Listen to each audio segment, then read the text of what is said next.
Welcome to Movies, Films, and Flicks. I am Mark Hoffmeyer, and joining me is a man who has never once said good journey to me. It's Lan Pitts. But I have. No, you haven't. I said good journey to you at Dragon Con. No, you... I'm most certain. Oh, we're going to get into a fight, Mark. I probably wasn't. You know what? Well, I wasn't listening. Probably not. Probably not. I just dropped by your table at Dragon Con just to give you some snark. And ignore what you're saying, and then pretty leave. Much. No, I definitely gave you a good journey, maybe a Gwildor too. So.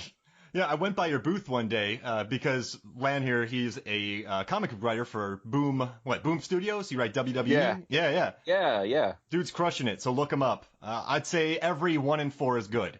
So just kind of that's fine. 25%, play the odds, buy them anyway. Wait for the sales, like on Comixology, and then pick them up. I mean, I don't see any residual money regardless, but yeah, it's fine. Yeah. I guess quick plug because our last trade actually comes out next week.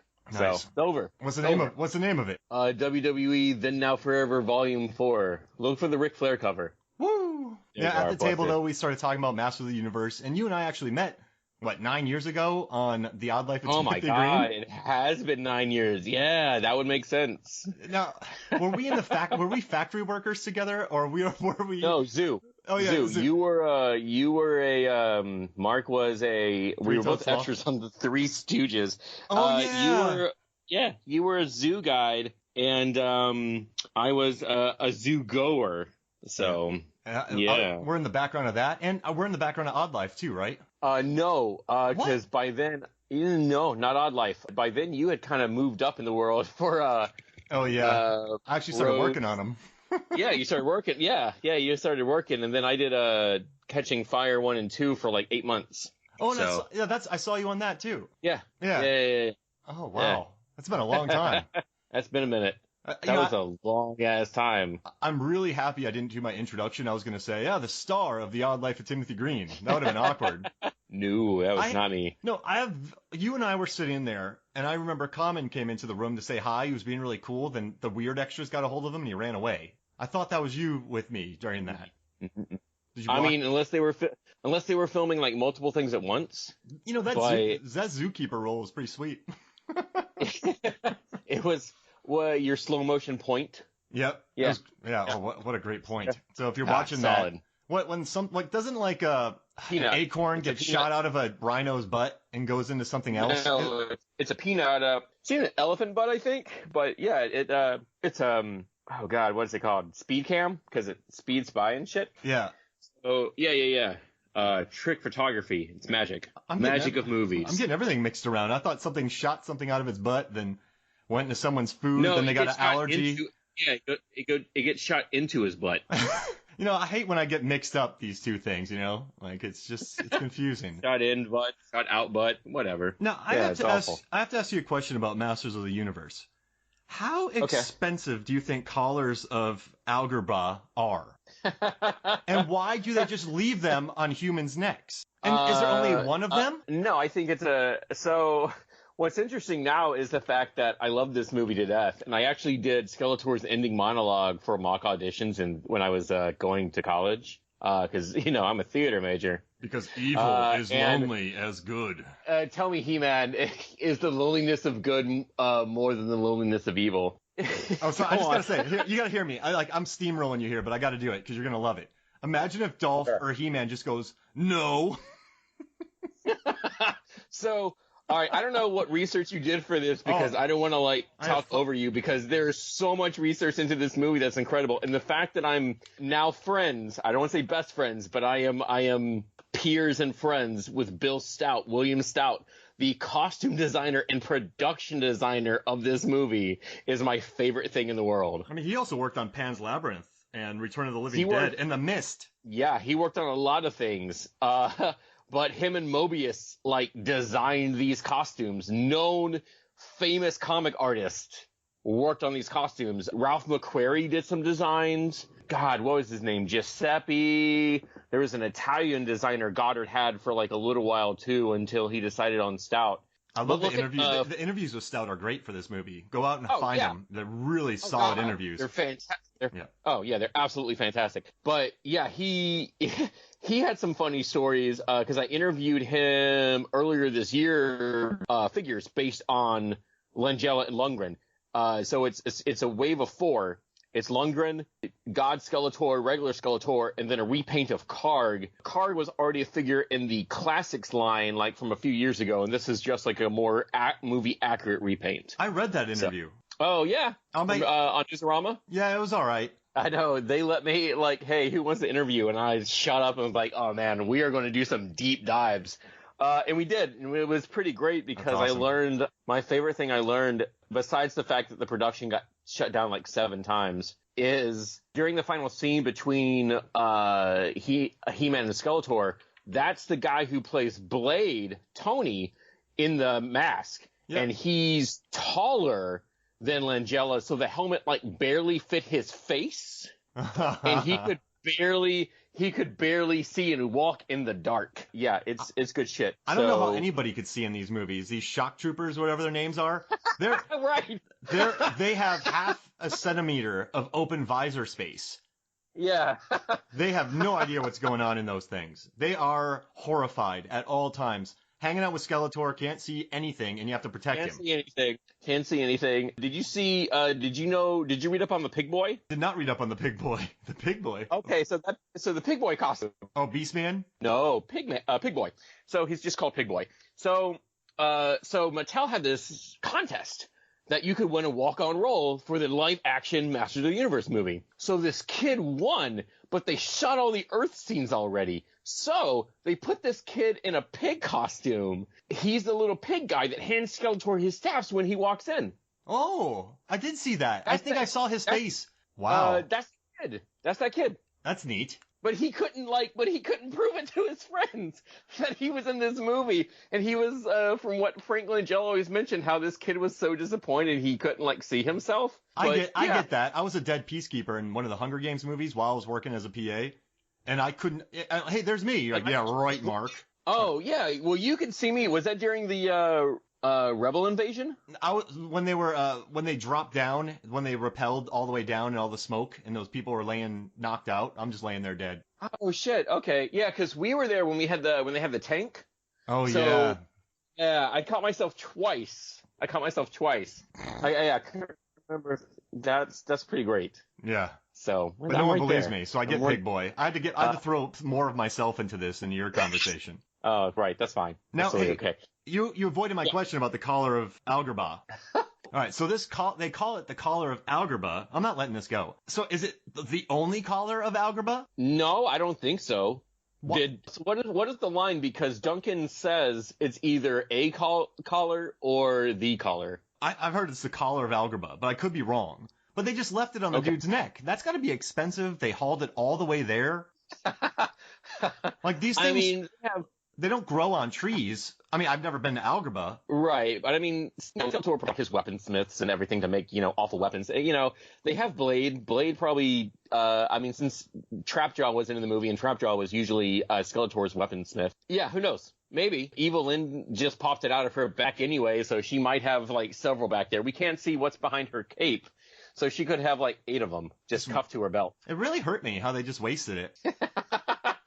And I got to tell you a little story about me growing up. Okay. In high school, everyone called me Marked Won't Park by Shrubs Hoffmeyer because I was always worried that, I had a convertible. I was always worried that my bucket of chicken or my lunch would be stolen via a grappling hook.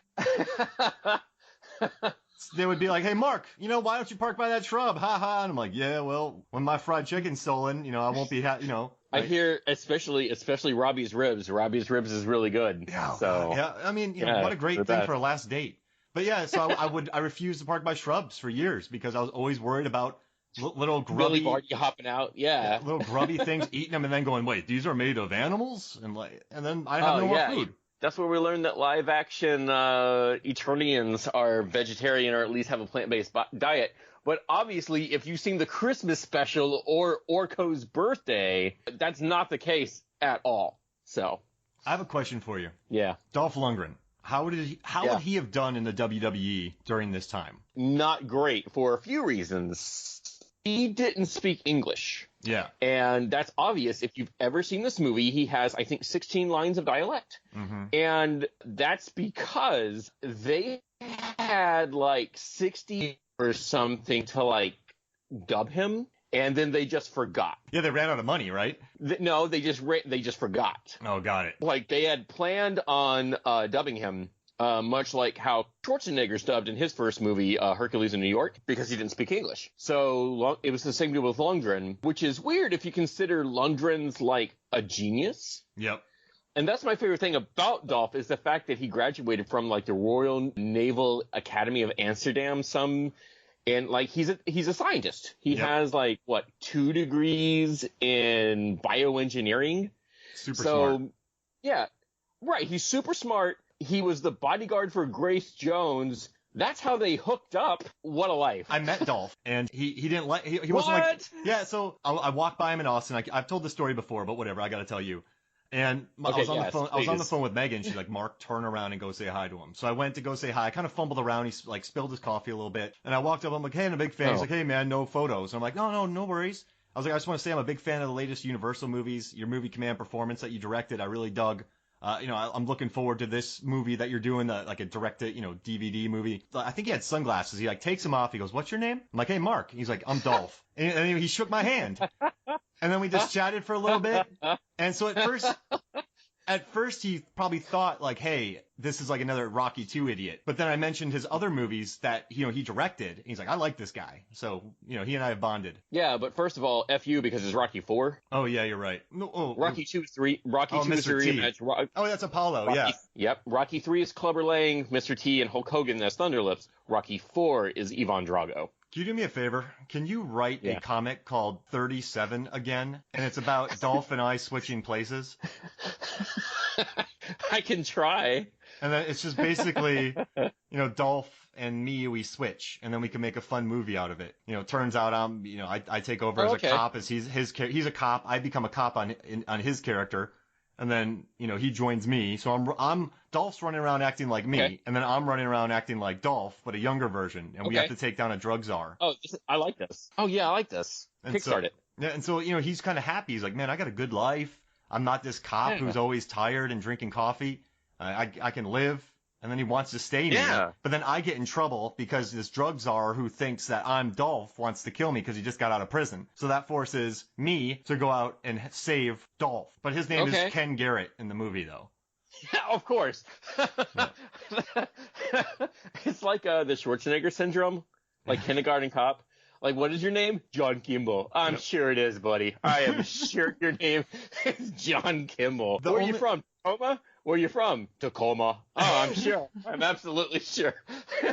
The only action star who ever pulled that off was Chance Boudreaux, JCVD. Chance Boudreaux, like, my mama took a chance. Yeah. And then Luke Devereaux. Also, like, Guile, because Guile is Cajun. He's from Louisiana. So, like, I get it, but at the same time, not really. So have you ever had fried chicken stolen from an interdimensional creature? Not today.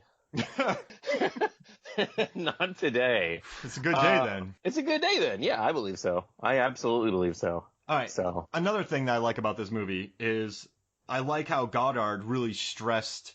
Well, actually, he wanted Dolph not to be the main character in this. He wanted Langella to be the main character. So he succeeded. Yeah, he did not want Dolph in here. Everyone's like, I like when everyone's like, oh, the Dolph Lundgren movie. I was like, no, you mean the Frank Langella vehicle that Dolph kind of just sits in? Yeah, that movie. Exactly. I thought Dolph was not bad in this, though. He showed charisma with what he had. He was good. Right, he's not bad. I mean, especially at the end, I'll never kneel to you. No. And like, it's him and Langella. Langella, I mean, we're going to talk about Langella for like hours at this point. But no, he wasn't bad. It was just the fact that that's who his foil was, and he was overshadowed. That was the problem. It wasn't the fact he was bad. He was, I believe Evil Lynn actually has this line, outnumbered, outclassed is more like it. So, and that's the thing. Like Skeletor quoting Shakespeare, Langella improvised a Richard III line before he killed Sauron. I am not in the giving mood this vein. I'm not in the giving vein this day. He should have killed Karg, because Karg is useless, and he stomps gnome gardens. Did you notice that? Karg's dumb looking. He's supposed to be a bat, especially with the initial designs, but it just doesn't. Karg succeeds at nothing in this movie. All Karg does is go, you idiots, go, run, left, go. Oh, he failed. Oh, you idiot, go. Yeah, that's his. He absolutely does zero. He's an informant for Evil Lyn at, like, the very most. He's the one who, like, finds Courtney Cox's characters. Oh, yeah, the picture. This is the Earthling girl. And Evil Lyn's like, cool, we go. And, like, yeah, he does absolutely nothing. Evil Lyn's a much better boss than Skeletor. Meg Foster crushes it in this. Meg Foster crushes it in this. I can't stand her because she killed Keith David. In what? They Live. Oh, right. Well, I can't get over it. So notice a thing about her costume. She can't move her neck. So apparently that headdress weighed about like 40 pounds. And so when they would take it off of her, Meg's body would be covered in bruises around her shoulder because it's literally like crushing her. Jeez Louise. That's why, like, most of her stoic pain is, like, there. I'm hurting. I'm legit hurt. I'm legit hurting. This sucks. Yeah. Do you think Leonardo DiCaprio copied that in The Revenant? I'll let you know when I see The Revenant. Okay, good. Because the whole time he's grunting, but he's in 0-degree weather, and he's wet, so he's miserable the whole time. So it's not really hard to act miserable. Okay, yeah. Does that make sense? It doesn't seem... Yeah, I believe so. Karg stinks. Karg stinks. And it's funny because Stout worked on Sauron the most because if you know this about Stout, he really loves dinosaurs. And so with Sauron being reptilian and shit, you can tell, like, he had a blast. And even time, like, we were talking about, like, Sauron, he's like, I got so mad he got killed off first. I worked so hard to nail his design. Go back and find some really cool, like, Sauron concepts. They're fucking weird. And they're kind of my favorite. Skeletor killed the wrong one. Skeletor, Keldor, you're just messing up here. You know what I like about Evil Lyn is she's like, we shouldn't kill any of them. They could help us later. And then when that Karg, the little brat, brings that picture, she's like, cool, I'll use this later. And if she did the same to Skeletor would be like, oh, you achieved everything? Well, where's my Gouda? He's that guy that nothing makes him happy. And then he's like, I'll have all the power. And Evil Lyn's just like, I gotta get out of here. She doesn't understand, right? She thinks there's several points in this movie where they have a loving relationship and then he does something dickish. Yep. I was not suggesting, she talks about we should lead a battalion. I was not suggesting I go, then you shouldn't have spoken. Yeah. Like, damn, guy, like, she's just doing her job, ? And she was successful. She was successful. It's what she was doing. She was complete boss. She's the one who got the key. She tricked Courtney Cox. God, what is her name? I'm completely flaking on her name right now. I know. Julie. Because I know Kevin, because I hate Kevin. Kevin is, I was like, I always thought as like a kid, when Blade puts that knife in the table, I always thought he put it in his head, and I was like, oh, that's how he dies. No, he doesn't die. I always thought, like, he got really messed up. I got the crap beat out of me. Right. He gets the dog shit beat out of him by Beastman, by Blade, by shock troopers. Like, Kevin is like genetic cannon fodder for this movie. He is just beat up. He has very strong bone structure. Well, you know, he is from the Midwest. They make him pretty hunky out there. Yeah. So, stout. And was there supposed to be a party that night? Yeah, No, it was a prom sound check. It was just Kevin's sound check. How many people are going to this show? Kevin and that music store guy. Because that's a lot of room. That's a big venue. Right. I never really thought about it. But yeah, it just seemed like Julie was going to go. She was going to leave.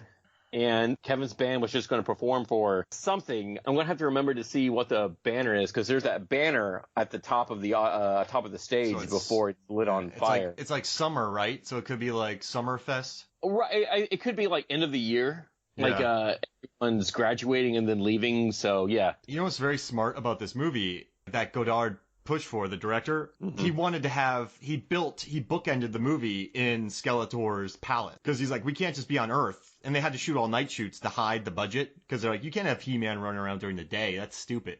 So they had all these night shoots, and then they bookended in Eternia, and with that really great set, which I thought was pretty beautiful. But that's smart. It is. It is. Yeah, no, it definitely is, especially when you consider that the Earth scenes are the weakest part. I'm like, yeah, kind of. I wish the rest of this movie could be set on Eternia, but it's not, so. Do you know what they called Dolph Lundgren's sword? Well, and so in the movie, it's the Sword of Grayskull. Oh, they called it a Buick Slayer on set. That's pretty great. I've seen it. I've seen it in person, and I can concur to that. Anthony DeLongis, I guess, who played Blade, he also did a lot of the choreography on this. He said that Dolph's athleticism was insane. He's like, no other person on set could have handled the Buick Slayer like he did. And Dolph did a good job with that Buick Slayer. You're watching it, and you're like, this guy. And then also, I read a /film 5-page oral history of this. And they had his dialect coach on, Dolph's dialect coach, and she said he worked so hard on his dialogue. So it kind of annoys me that Goddard's like, yeah, it wasn't very good. There's one scene I liked with him, and I took him out of it. But then here's Dolph working his butt off. Well, Goddard's also like hiding in China for like pedophile charges. Yeah. That's neither here nor there. Yeah.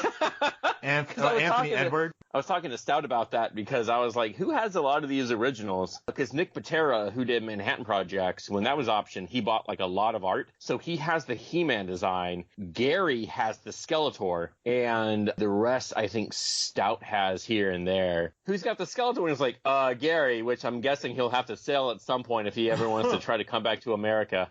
Wow. I was like, oh, shit, that's right. He's like, yeah, about that. So... Moving on. Holy, yeah. He said that Skeletor was one of the all-time great cinematic villains. I agree. Really? Yeah, I agree. I agree because it's for a few reasons. One, I'm pretty sure you've done your research about Langella and how he perceives this role and how it's still his favorite role of all time. Yeah, he was reading Joseph Campbell books in preparation for this. Well, yeah, I mean, he had like his grandson roaming around and screaming, "I have the power." So when the script came around, he's like, no question, I'll do it. There was a lot of improvisation that he did when he sees the mercenaries and he says a curious quartet. That was improvised. And it's such a good, curious quartet. And it's so, it's so default Langella when you think about, he's already played Dracula. Yeah, it'd be fine if he played Skeletor, and he did. He's definitely what makes this movie. It's his line. His line delivery are poetic.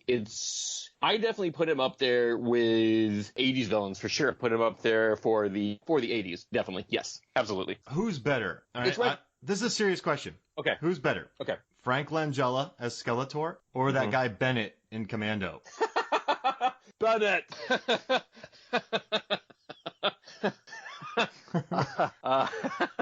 Welcome to Movies, Films, and Flicks. That's fine. That's a really good line. Oh, God, that's a really good question. I got to go with Skeletor just because of Shakespeare. I like Shakespeare. I can't think of any really memorable Bennett line, and I love Commando. It's, in the Schwarzenegger 80s hierarchy, it's pretty low, but it's not that bad. I figured out that 6,000 bullets missed him during the final gunfight.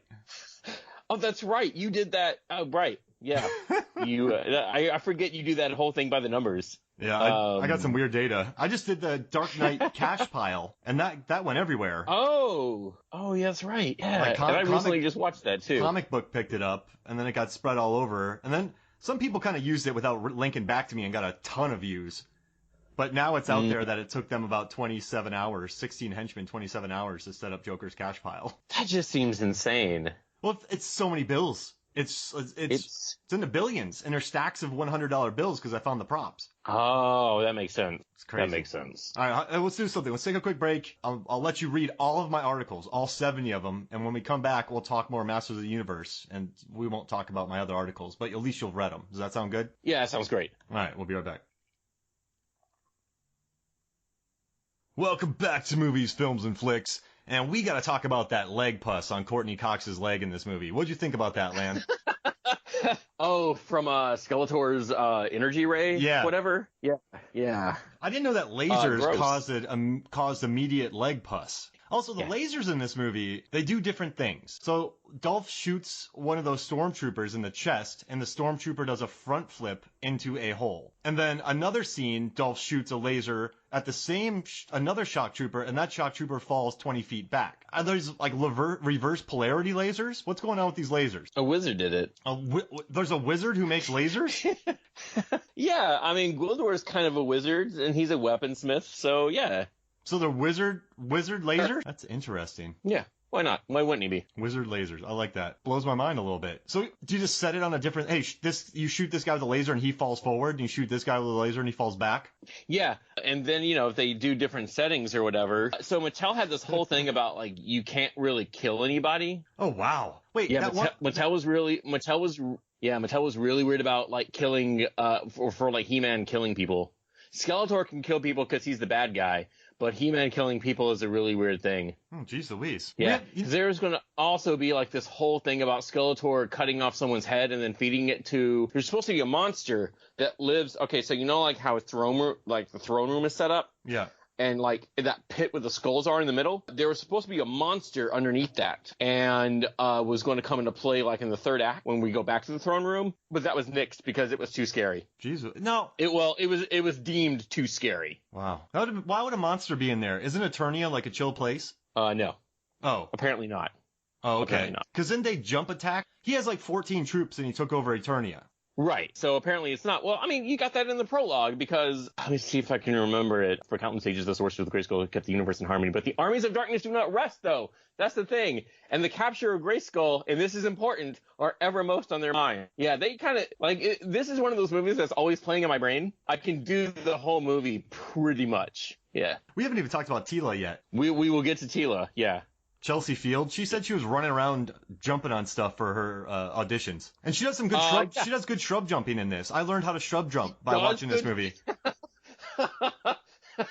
Yeah, she does. Obviously, they kind of went more like sci-fi armor based instead of like more barbarian based for what Tila and everyone was supposed to look like. Because Man at Arms looks very scientific. The figure, at least in the filmation, in the cartoon, he looks very scientific with his chest piece and his helmet and his like armor and knee pads and stuff. And everyone, they're all soldiers. So yeah, they are. That's their job. Like Duncan is the sorceress's, or the king's man at arms. He is like the guard captain. Yeah, in this one, everyone kind of look gray and drab, but it is what it is. Goddard was talking about her in this movie, and he was kind of creepy about it. He's like, she's very, very beautiful. A beautiful body. I'm like, geez Louise. Don't be a creep. Yeah, I know. Like, why'd you have to put two veries in there? Like, she's a dancer, and her athleticism was great for the role. Instead, he's like it felt like something was oozing off the screen, like the page when I read that. I think Skeletor's a little like Ricky Bobby. Oh, God. Because if you're not first, you're last. It's your last, right. And Skeletor says, I must possess all. How do you feel about that? Oh, right, possess nothing. Yeah, right. He's kind of, I don't know if he's like Ricky Bobby. Is he more like an absolutist? It's sort of, I don't know, because he doesn't really feel, he feels like everything is his, but also he doesn't really have anything, because he especially has that, again, like abusive boyfriend tendency of Evelyn, after all this time, Grayskull is ours. It's like, no, it's mine. And so they're like, chill, God, fine, I guess. Jesus Christ. I love how she ducks out at the end. Yeah, well, wouldn't you? Like, peace, I'm done. This was a bad idea. I should have left you years ago, but I stuck around for the kids. But, I learned my lesson now. How long did it take that cop to find that space floozy and then be married? 0 hours. So they just gave her to him. Yeah, she could have been a member of Sorceress's court, but I love the A, space floozy. B, I love how she definitely no, her big hair. She has to be from Earth too, right? She's not? Oh, okay, sure. 'Cause, yeah, I guess. That guy does nothing, and then he's just given a woman. Eternia, man. What a world. This place, the monsters everywhere and just giving people women. They're vegetarian, so hopefully that guy, doesn't, eat birds. He's gonna walk around just murdering animals. He's got to. He's got to eat. But he also has a low temper, but he's also super chill. No, I don't have I guess he doesn't have a family on Earth because wouldn't someone be missed? He's an active member of the police force. So Does he just go missing and everyone's like, where did this guy go? We don't know. Stupid question. They sent Courtney Cox back to the to the past. So is there another him running around? Yeah. So no, I think everything was sort of, it might have just been changed. It might have just been like, hey, we're going to mess with the time stream here, and here's why. And so they might have changed. He's like, I don't want to be included in this universe. Take me out of this whole dimension. I don't know. The sources of Grayskull's powers are kind of unexplainable. Yeah. You get a gold helmet when you get all the power. Yeah, you do. When the universe, fills you. Yeah. Oh, I feel great. Yeah, it feels great. Yeah. And then he loses. He can feel the universe within him. He is part of the cosmos. The energy flows through him. I hate when bad guys get infinite power. Like in Thor: The Dark World, I got the ether, and then they lose. Yeah, it didn't really seem like, because especially how Skeletor was hit with the Eye of the Universe. He-Man figured it out like, oh, well, what if though I break his staff? But what if that wasn't the case? What if he had to kill Skeletor? Because whatever Skeletor's powers he thought he had, he did not use in that final battle. He really could have stayed afar and blasted him with lasers from his eyes. Well, he just got him. He wasn't good with them yet. He was plenty good with them. I mean, he blasted He-Man several times, asking him to kneel. It's like tennis. You have all the skills in the world, but when things get a little stressful, you forget the fundamentals. You know what I mean? Okay. He's 99% mental, Skeletor, 1% physical. So he just kind of flubbed his lines when He-Man didn't back down. How do you feel about that? I don't think he did. Did you like when Dolph went on a rampage and just started leveling all those people on the roof? Yeah. It's good when Dolph's able to do something in this movie. He throws a head kick. He throw him on that hover disc thing, and he just goes around the city just shooting people. Also, I love how there's zero traffic wherever this city is. Skeletor comes in and marches down this street. Businesses are open because why else would Kevin be at the music store? The cops are out and about. But there's no one notice how there's no extras in this movie. No, well, they cost money. Yeah. There's no extras in this movie that you can see on Earth. There's extras in Eternia with the shock troops, and there's some extras during the day at Robbie's, but nighttime extras are unheard of. Nope. And you know what's crazy? I think Universal offered them $15 million to make this movie, but then Canon jumped in and said 17. How much do you think they missed that $15 million 3 days into production? Yeah, easy. Yeah, I think so. Canon Films is great, though. I love that documentary, Electric Boogaloo. So they said during this movie that they were running out of money, and the director had he kept the casting crew sheltered while he was trying to get more money. And eventually, they didn't want to end, right? So they weren't going to film the ending of this movie. But then they decided to cut a deal with them. And they're like, okay, we'll do that. Did you hear about that? Okay, so the story, what I heard from people, is the fact that this was going to be a collaborative effort between Mattel and Canon. But Canon was like, you put up the first half of your money. And Mattel's like, yeah, that's no problem. So they put up half the budget. Then when Mattel was like, okay, hey, you owe, it's your turn. Canon turned around and was like, funny thing, we don't have this money. Can you just front the whole thing? And Mattel got really, really pissed about that. Well, that's fair. Because Canon was going under during the time of this production. They shut down the production of this movie. Like I said, Stout said, he's like, because I know the first time, because that's why one of the last battle is filmed in darkness, is because everybody had pretty much left the set already. Oh, really? Yeah, it wasn't. Yeah, it was so low budget, everything, because they were also tearing things down too. Yeah, they almost didn't finish this movie. So if this movie was made by Universal, would it have been better? Or do you think, what do you, your brain, what do you think? I mean, because the script. Here's the deal. So I don't know if this movie would have been made better or worse by more money. Yeah, you're right. I don't think more or less money was the situation here. Yeah, they were limited by things. They couldn't have Orko, so they had to have Gwildor, which is a character in the UK comics. Yeah, I don't know. I really don't think. I don't think it's sort of like the Snyder cut of Justice League. More money would not, like, you needed 2 more hours of this movie. That's not going to fix things. No, more of something doesn't exactly mean it's going to be better. Sometimes it'll fix, like, quote, plot holes or, points that people need to be, talked to about because they can't figure it out the rest of the way. No, I don't know if it would have been made better, but it would have been definitely, I don't know. It also feels like this is a movie perfect for the history of canon films. Yeah. Like, like this movie got shut down numerous times. Yeah, that sounds about right. Yeah, that sounds on brand for canon. But it's interesting because you know what happened. I'm guessing. Speaking of Universal, I'm guessing you found out what happened to the sequel, right? No, what happened to the sequel? Oh, so the sequel was written because if you have Cyborg. Cyborg. Yeah, Cyborg. Cyborg. Fender yeah. and Gibson. So I guess if you want to explain, the people who don't know what exactly happened, because you and I both know the story. Yeah, where JCVD does splits and saves the day. They took the sequel to the script and then retooled it to make Universal Soldier 2 Cyborg. Oh, okay. Yeah, that was the thing. They turned the proposed script into that. Somehow, some way. I don't really know. I love it. I love it. Because, because Skeletor appears at the end credits with "I'll be back," and of course, he doesn't.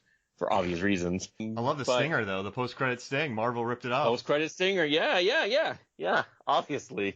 That's where they got the idea. Those Kevin movies. Feige is like, yes. Yep. Yes, we need more of this. All right, so I have a question for you. Why has this film... ask away. You talk to most people our age, right? Or, a few years within those gaps. Mm-hmm. Why... You talk to most people, and they love this movie. When I put this up on Movies, Films, and Flicks Facebook, I had so many comments. I love this movie. Guilty pleasure. Mm-hmm. I watched this every day when I was a kid.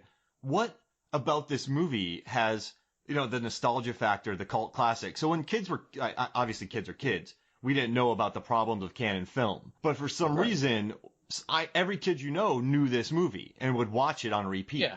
What do you think it is about this movie that speaks now to us as regards to nostalgia? Because we love the behind-the-scenes stories. But what was it when we were kids? That's a really good question. I think it was the fact that it was always on TBS. Yeah, yeah. Like, I think it was that Clash of the Titans and like Predator 2.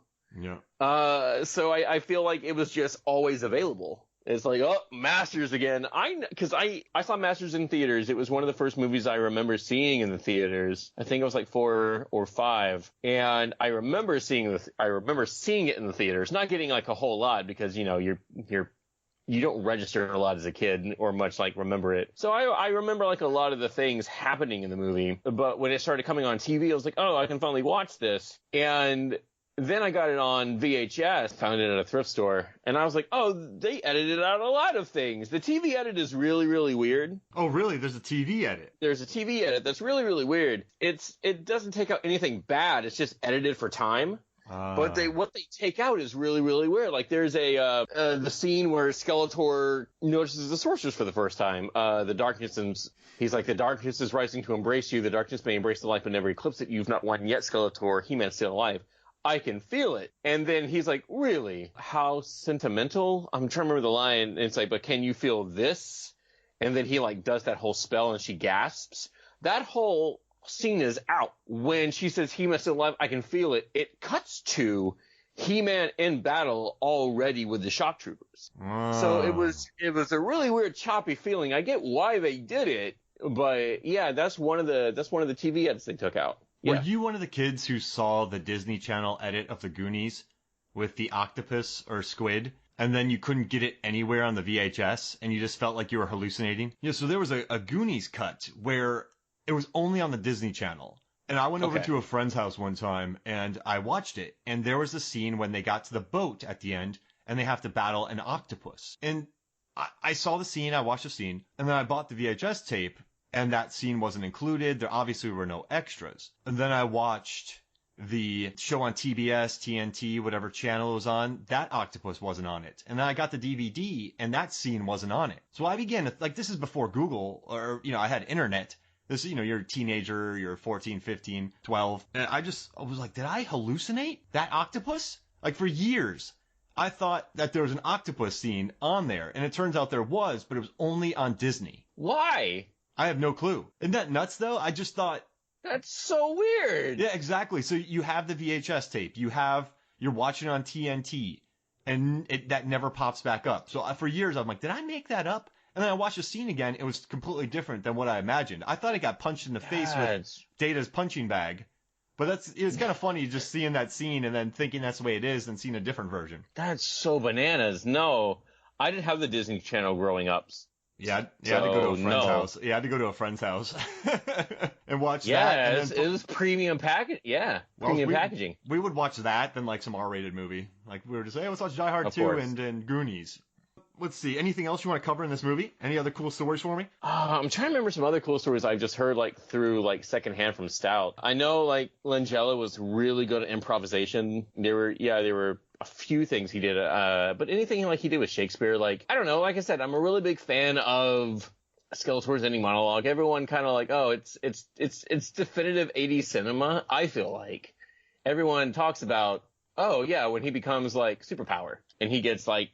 You know, some new duds. The great eye of he gets new duds. Everyone's like, oh, yeah, I remember Gold Skeletor. I'm like, yeah, I do too. But it's definitely one of those things that just always kind of stuck with me. So, like I said, when I was in school for theater, that was like my go-to for mock auditions. Oh, that's great. And, well, I mean, you know, one or two people would get it, but it's also, you know, what is this from?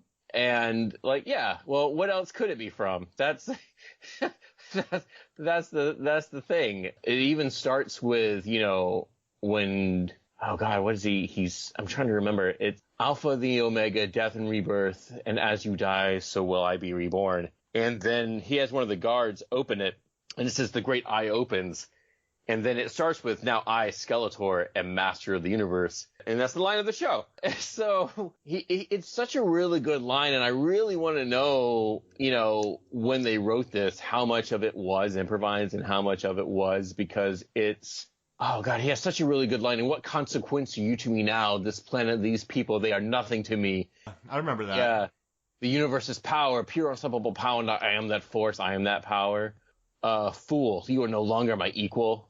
I think that's just a good line. I think that's and what consequence are you to me now? Like I don't know. That's really good. That's good dialogue to me. It might be, you know, other people are like, oh, that's dumb. I'm like, I don't know. As a kid, that's just straight up villainy. I do remember, because I grew up in a very conservative household, a very Christian conservative household.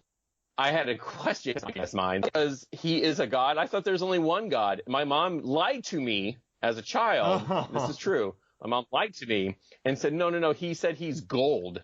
And I was like, oh, that makes sense. Really? So I am more than man. I am more than life. I am gold. So eventually, like I learned, wait, no, you lied to me. I get it, but you know, you don't want to go into polytheistic discussions with a, you know, 6-year-old. I mean, you could, but why would you? Yeah, that'd be tough. So, I don't know. I also lied to my Sunday school teacher for like the first couple weeks. What? And told her my name was Peter Parker. Yeah. It didn't catch on until like almost a month where my teacher finally met my mom. So yeah, I was in trouble for that. I was in definite trouble for that. When I worked do you have any questions? Well, actually, I want to tell you, when I worked in movie theaters, I would have like, my name would be Biff, Bucky, or Sven. I would change my name tags every time. So whenever the managers got a complaint, they'd be like, man, that Bucky's a real asshole. And then my managers would laugh. No, so what did you think about He-Man's costume in this? Because I thought it was pretty interesting. William Stout, he also said that Dolph is an incredibly beautiful human being, which I read. But they said they had a hard time because they're like, we don't want him walking around in just a piece of cloth. So they made the boots higher, they added the cape, and then they threw on some more stuff. I thought that was a shrewd decision. It wasn't, right, it's also not his favorite design. The one they went with wasn't his favorite design. Again, if you look up, on Stout's website, he has a whole bunch of like illustrations and concepts and stuff. There's one he really did like, and I'm trying to remember which one it was, but it looked fine. It looked okay at the end when everyone's all nice and shiny again, sort of like, you know, it's Star Wars. Oh, that was another thing too. Don't you love the theme in this? Because it's not quite It's not quite Superman, but oh boy, does it want to be John Williams' Superman theme so bad. I loved it, though. I had a lot of fun with it. Add in some 80s synth in there. I also love the lineup of bounty hunters. Yeah. It's a good score. I thought it was Superman. I thought, like, oh, this came first. No, that was not the case. Can I ask you a question? Yeah, always. If you're going to jump through a portal, right? Okay. What's your portal jump? Because you notice how people jump through portals and get flung through portals? Like, what's your form going to be? Well, notice how the mercenaries didn't. They just kind of walked through. Like, everyone didn't really have a jump. Some just kind of walked through. Like, there is that scene at the school. Notice everyone sort of doesn't have, like, both Blade and Beastman sort of do, like, a 180 turn. Like, they have their weapons out, look around left to right. Like, sure, that's going to help you notice things right off the bat.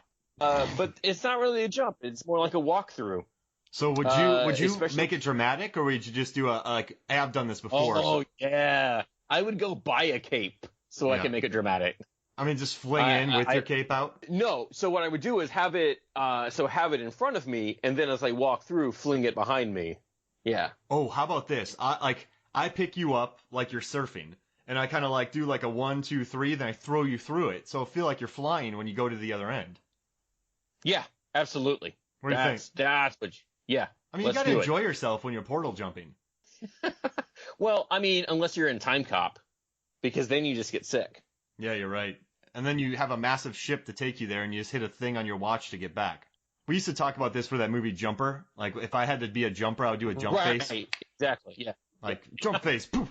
I don't know. I love Jumper. Yeah. I think that's a guilty pleasure of mine. So this movie for you, is it so bad it's good, or is it good? It's good. It's a good movie. It's not a bad movie. I don't feel like it's a bad movie. I feel like it's the best fourth world movie that we could ask for. Is there a lot of people who have a misconception that, like, this, oh, it's just bad, it's good? I feel like so. I mean, but that's like the case with most cult movies, that you want to like something because it's bad. I don't feel like this is bad. I definitely feel like what Langella did, the costume designs, yeah, it definitely has some shortcomings, obviously, with Lundgren's deliveries and things like that. But that's not that's not his fault. I don't really think it's his fault when he was really trying. Everyone was really putting in effort. I mean, you had Billy Barty, who was like the go-to little person at the time. He was Tom in Legend. I think he was Brown Tom in Legend, and then he was the High Alwyn in Willow. So he was hitting, like, at the end of his career, he was hitting a lot of these fantasy flicks as being like, yeah, go to, like, I need a dwarf or like a gnome. Oh, yeah, this guy. I loved him in Willow. I love that movie Willow. Oh my goodness. Yeah, we can talk about Willow sometime too. I definitely think it's a good movie. I think it's a good fantasy movie. I think it's something I think a lot of fantasy movies now could use, because here's what I hate about fantasy movies now, though. You need like an 8-hour prologue.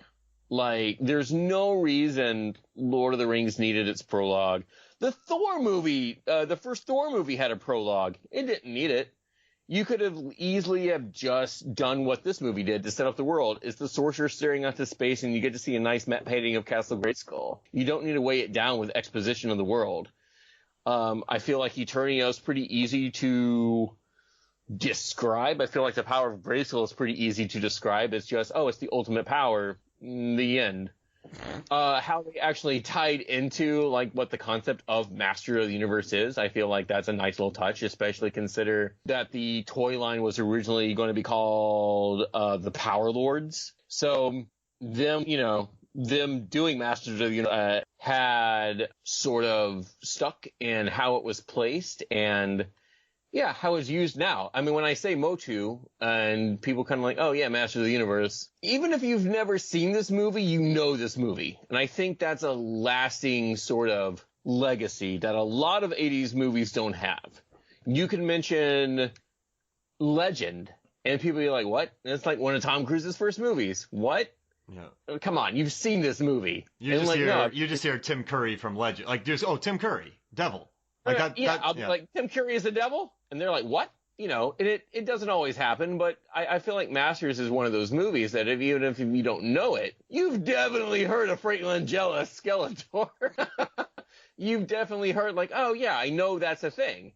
And I think that's a lasting tribute to what this movie means to not just people like me, but for people who worked on it, like Stout, like Langella, who still considers it his greatest role. When he was doing press for Frank and the Robot, he was asked, hey, I want to talk, this guy with a YouTube channel basically was like, I want to talk to you about the first movie I remember you seeing. And Frank's like, how old are you?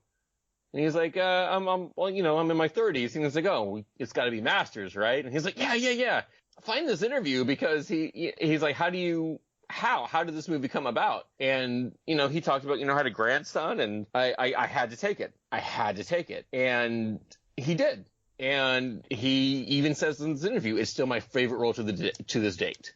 Wow. And I think that's something for someone like Langella, who's Oscar nominated, who has such a rich legacy of like horror films and everything like that. Even Perry White in Superman Returns, even though he was backup because Hugh Laurie was originally cast and then House took off. But, who's still working. He's not working as much, but the name Frank Langella. And for someone to so consider this role of all things on his resume to be his favorite role, might be considered weird, but then you see it. And then you see the limitations he had with the makeup and the mask, but how he was still able to emote and project so much emotion and maliciousness and even in some cases of pettiness. Mm-hmm. When he talks about, I don't want to kill He-Man, that would make him a martyr, saying, no, I want him broken, bleeding at my feet. He wants, there's such good lines. It's sort of kind of, I've even said this on panels that I've been in this about writing, what's the good secret about writing a bad guy? And I was like, watch Frank Langella in Masters of the Universe. And that's sort of my go-to. Wow. Cause every time I kind of write a bad guy, it's sort of like my go-to voice. There's for some people, Hans Gruber and Alan Rickman play Sheriff Nottingham or, whoever, or Darth Vader. But for me, always, it's going to bring Langella as an albino. So. And I think this movie's, it has the 80s kitsch to it, I guess, but it's very handmade and it's very practical sets, and it's there's enough personality to it to keep it relevant nowadays. I think so, especially some movies get made and they don't have much personality, and I think there's a lot of those that come out now where Avatar. They're popular. What? Like Avatar? Yeah, just movies like that.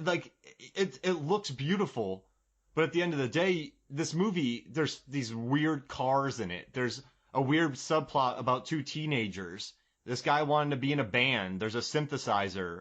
There's a bat with giant hair. There's a villain who might be actually pretty, who's really good. It's just a very weird movie, and I think that also helps it stay relevant. And does that make sense? It's a clean movie for kids to watch. I read an article about it. Some lady was talking about how she loved Tila. How Tila said, looks like you need a woman's help. And she's like, I'm a woman at arms. It needs a woman touch, and then she knocks out like shock troopers, and then she gets down with a smirk, woman at arms. That's a fun little it's a fun little thing. Yeah. They read it. They're like, I've never seen that in the 80s. That's what someone said. So I mean, obviously you watch it now and you're like, oh, it's kind of cheesy. But I guess if you're a kid in the 80s and you see that line, and this character, she got jealous at Courtney Cox for a little bit, which was weird. I didn't like that line, but she wasn't overly sexualized or anything. She was just kind of a badass who hopped over shrubs. Yeah. What was also interesting is there's dialogue repetitions, and I kind of wondered if Gwildor's race, their slurs were worms, because Tila calls him a worm, and then Evil Lynn calls him a worm as well. And I always thought that was really interesting. When they're at Gwildor's lair, she says, "You little worm, don't you realize what you've done?" And then back at Skeletor's thing, the locksmith, "The little worm has another key." And it's like, oh, why are they calling this guy a worm? And then you kind of wonder, oh, well, is that a racial slur for his race? Oh. I just, it seems too much you wonder sort of almost like, they were limited in what they can say and what they, it's a kid's commercial. It's a toy commercial, essentially. So, yeah, they can't get too nasty. I think the most they got was, the Courtney Cox disgusting leg and He-Man being lashed. And Skeletor looking, oh, God, he's so good. Like how he turns and flicks with each hit of the lash. You don't see it. You see like the first two, and then you see his back and everything. So, yeah, you didn't see a lot of that in kids' movies. Kids' movies in the 80s was, we had, everyone talks about, kids' movies in the 80s were so great. Not really for the most part. The ones that resonate still, like Goonies, but no one really talks about The Explorers or Flight of the Navigator or, what I consider kids' movies of the 80s. They don't really have, I don't want to say lasting power, but I feel like Masters is definitely, it has a lot of lasting power. Stout talked about when he went to the premiere, how when Lundgren got the sword and says, I have the power, like that big dramatic reading, theater went up in applause for like minutes just because they finally got to that moment of him, doing the thing.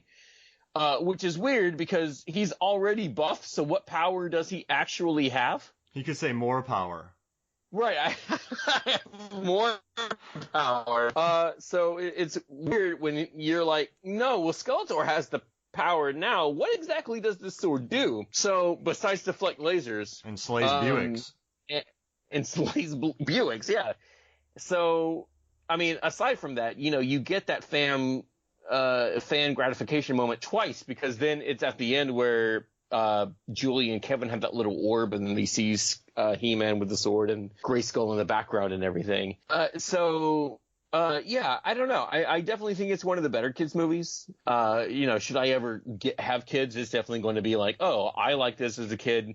You don't have to like this, but here's, a lot of my movies and stuff. And yeah, I put that up with what's interesting. Have you ever seen it in VHS on like the VHS box? No, I have not.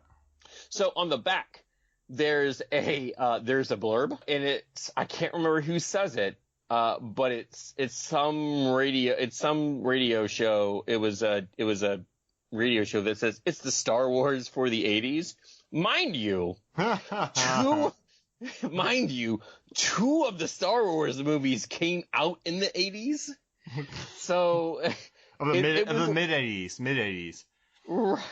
Early 80s. Yeah, early 80s. There you go. But that was that always stuck with me because it was sort of like, yeah, I can see why they would say that. But at the same time, why would you say that?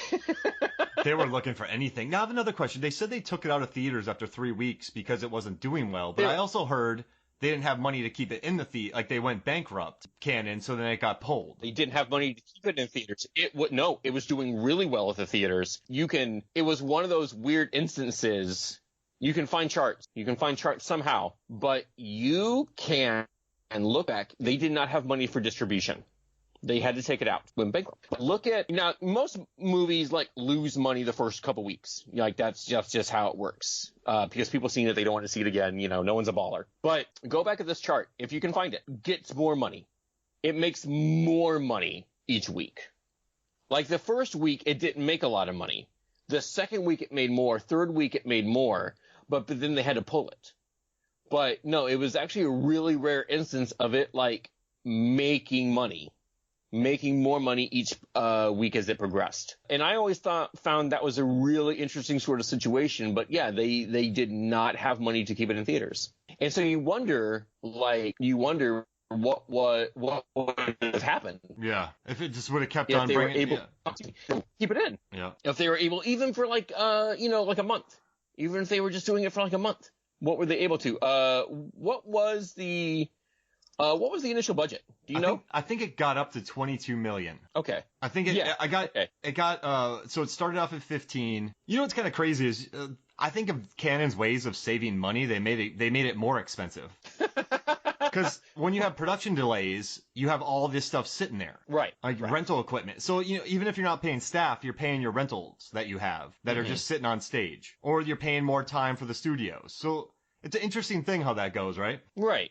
Yeah. Especially, like I said, I looked it up. It was 22 million, and it only won 17. It only it won this money. Hey, it received 17 million. So yeah, obviously they lost money. But again, in Canon's defense, they had Superman 4 and Life Force at the same time they had this out. Oh, brother. Right. It was one of the last movies ever produced by them because all of those movies bombed. So they weren't able to even keep them in theaters anyway. But yeah, I was just reading up on the sequel was that He-Man would have returned to Earth and was disguised as a professional quarterback. What? The project was abandoned when Canon would not pay fees. The production instead utilized the already made costumes and sets for the low-budget sci-fi film Cyborg, and that is how we got Cyborg. Obviously, this was Lundgren's first leading role following the success at Rocky IV, and he later labeled it as his least film role. Conversely, as we've mentioned, Langella considers playing Skeletor is one of his favorite roles. Now, Skeletor's question to He-Man, as we talked about this, tell me about the loneliness of good, He-Man, is it equal to the loneliness of evil, was actually reused in the comics. Hey, so did he get paid for that? I did not, probably not, no. So, he got paid by being Skeletor, and I feel like that's in it. Yeah, I think it's definitely something that will be interesting to see how the remake will be compared. Obviously, I don't think they're going to go to Earth. I think they're going to keep it straight up Eternia, which is fine. You don't need it. It's like if suddenly the Hobbits were kind of like, oh, well, what is at the bottom of, Mount Doom? It's New Jersey. Oh, no.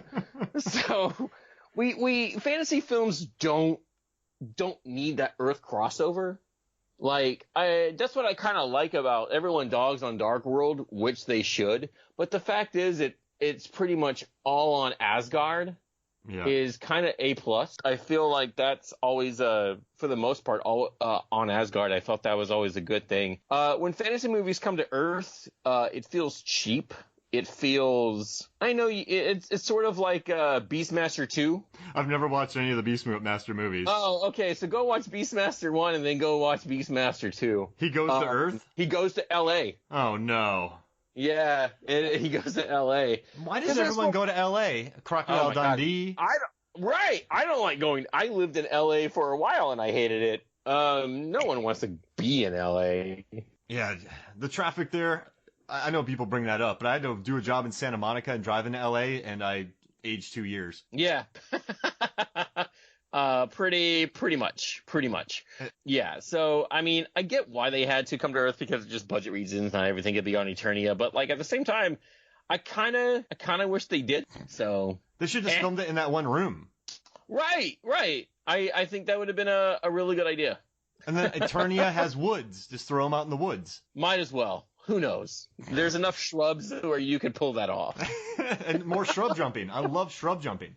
More shrubs. All the shrubs. Hey, well, dude, thank you so much for joining me, man. This was fun. No, thank you for joining, or joining me? No. Yes, thank you for having me. That's the word I'm looking for. Thank you for, sorry, my brain has been, so fried today. But yeah, this is one of my favorite movies. Go find it on Google. If you've never seen this movie, it's 5 Gwildors out of 10. I don't know. Everyone plays their part. It's streaming for free on Tubi right now. Tubitv.com. I don't even know what that is. Oh, dude, it's great. Yeah, it's not like it's just so there's ads, but they have tons of really weird, fun movies on it. What else is on there? Well, they have like a lot of Scream Factory movies, so like just really old horror flicks that are just super weird. No, it's definitely worth a watch. Okay. Oh yeah, I'll check it out. Yeah. But thank you for letting me talk about this because I will always talk about this regardless. So yeah, if you see me at a con, whatever, give me a good journey and call it a day. Any final plugs that you got before we get out of here? I think I already plugged my book that comes out next week. So I don't think I need to do any other plugs because I think I'm done for cons for the year. I don't know.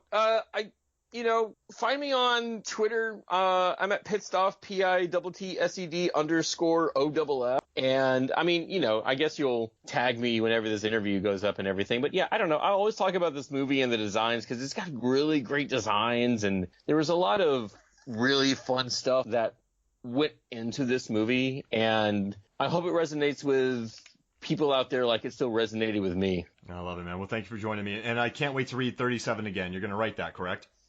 Yes. Awesome. All right. So for me, Mark Hoffmeyer, and for Lan Mad Dog Pitts, this is Movies, Films, and Flicks. We'll see you next week.